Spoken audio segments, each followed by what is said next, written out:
This episode of Techno Buffalo is brought to you by Netflix. Go to netflix.com/buffalo for your free trial membership today.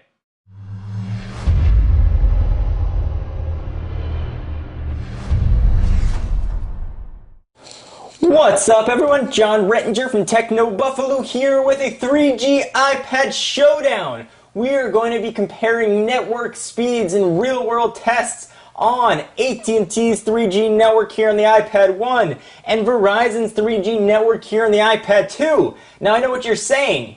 John, that's not a fair test. iPad 1 versus iPad 2, not going to be accurate. Well, I'm going to show you that the specs between the iPad 1 and the iPad 2, the difference in the processor and the RAM, aren't going to affect the download and upload speeds of the network, which is all that we are testing right here. So let's go ahead and dig in, and to show you that the tests are going to be run fairly and the difference in specs isn't going to affect these results at least, let me go ahead and show you what we're working with. So we got everything closed on each with the exception of settings, and I'll show you why in just a minute. I've got the 3G radios turned off on each. Let me show you that both are connected to the same Wi-Fi network. So connected to SATA here, and it should be connected to SATA here as well. Both are running the newest version of iOS, version 4.3. To do this test, we're going to use actually the iPhone version of the speedtest.net app. Works very well, and it's pretty user-friendly. And also, it's got a nice-looking UI, fun for video. All right, so let's go ahead and start with the iPad 1. I don't want to do it at the same time.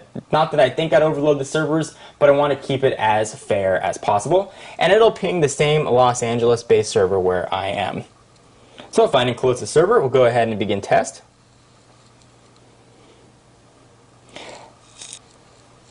So the speeds that I get on this network tend to vary on the time of day, but the speeds, they should be relatively similar between the two, within half a megabit per second or so.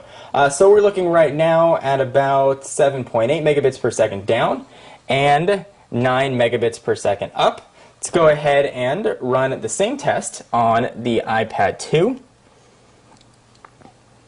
Go ahead and begin test. And we should get speeds that are relatively similar. And again, this is the same Los Angeles-based server that it's pinging.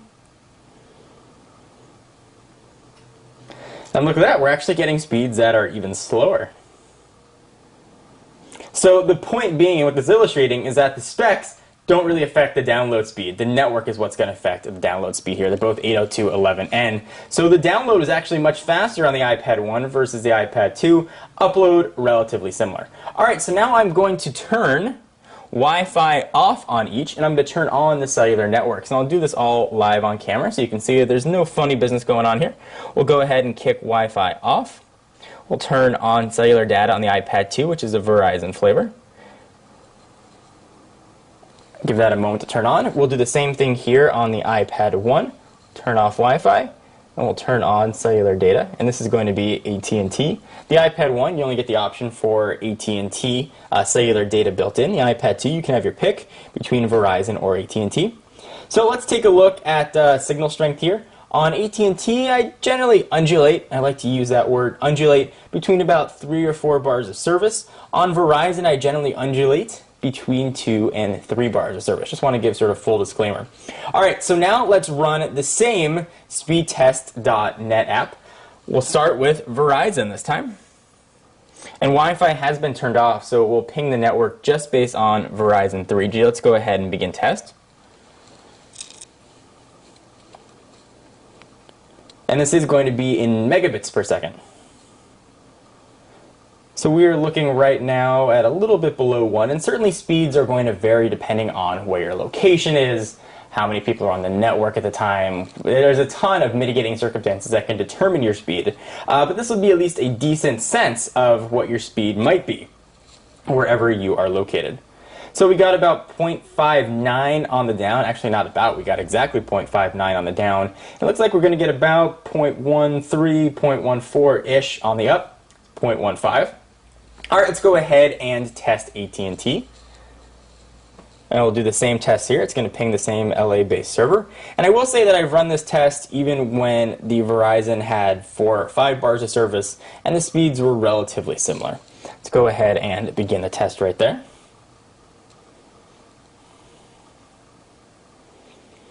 And now this is going to be AT&T. Let's see if this is any faster. So already we are actually above 1 megabit per second. Almost at 2 actually.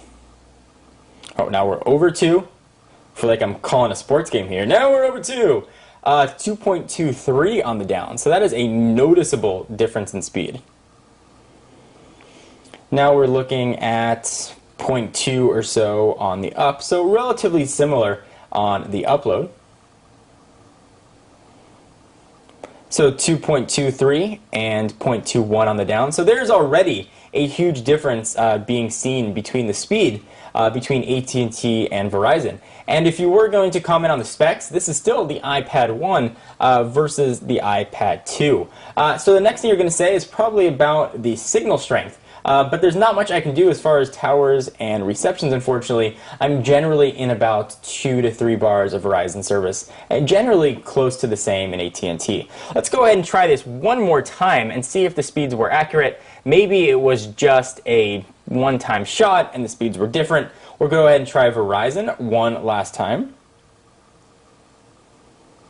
And we'll probably get something relatively similar. The speeds that I've gotten were generally in the 0.4 to 0.6 to maybe 0.7 range. So this is very representative. So it looks like we're going to get almost exactly the same results here with 0.48.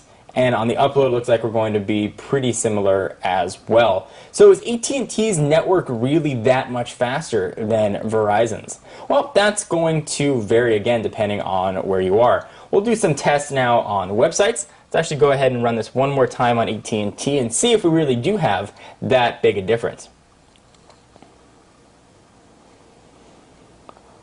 Alright, so we are going to get this loaded. Now it appears to be a little bit slower, but still noticeably faster than Verizon.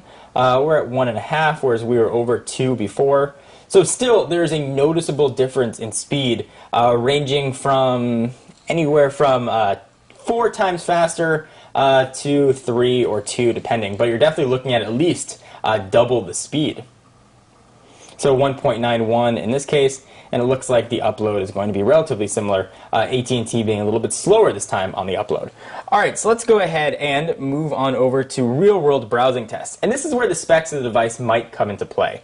So we're going to go ahead and load up Techno Buffalo here on each, and we'll do a refresh test. And I will refresh the cache in the next test.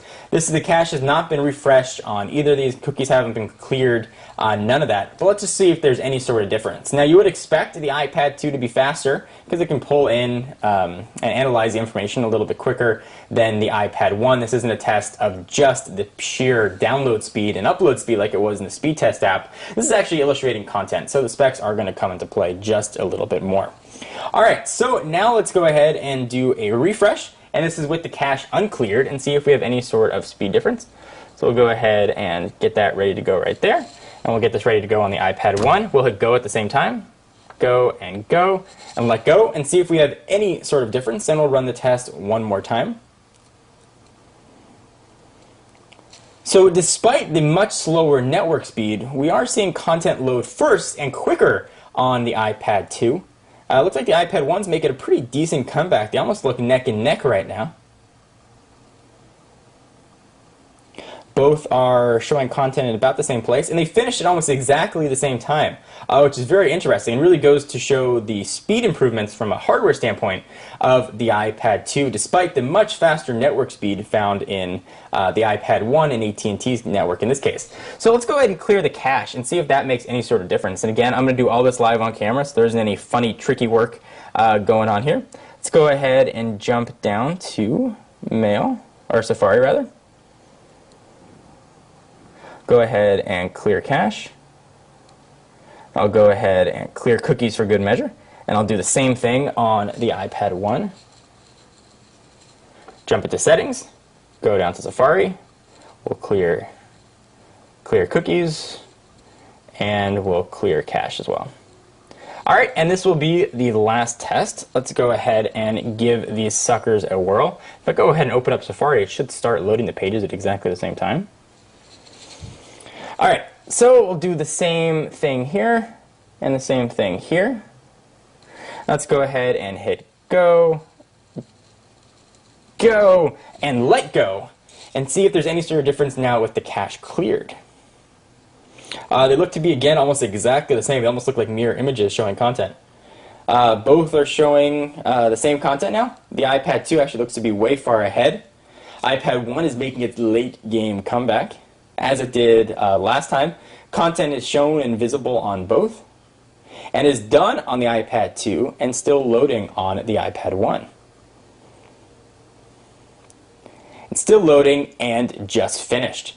So this is really going to go to show you that despite the network speed that you might get, the specs on the iPad 2, when it comes to real-world usage, so actually using the tablet, browsing internet, and using internet-intensive applications, it is going to make a difference from a spec standpoint. The speed test that we ran was just from a network standpoint, which is a little bit different. So if you're considering upgrading from the iPad 1 to the iPad 2, definitely know that the iPad 2 is going to give you a little bit faster results. However, if you want to pick up the AT&T versus the Verizon version, as we saw right here, at least in Southern California, AT&T network speeds were noticeably quicker. So now let me do a really cool magic trick for you. We'll do some stop motion. I want to take a minute to thank our friends at Netflix, who are our proud sponsors. Netflix is an awesome way to stream movies and TV shows right to your television via the game console you probably already have sitting there, whether it's an Xbox 360, a PS3, or a Wii. For a free trial membership, be sure to check out the URL right there, netflix.com/Buffalo, again, for your free trial membership. I'm John Rettinger from Techno Buffalo, and I'll see you in the next video.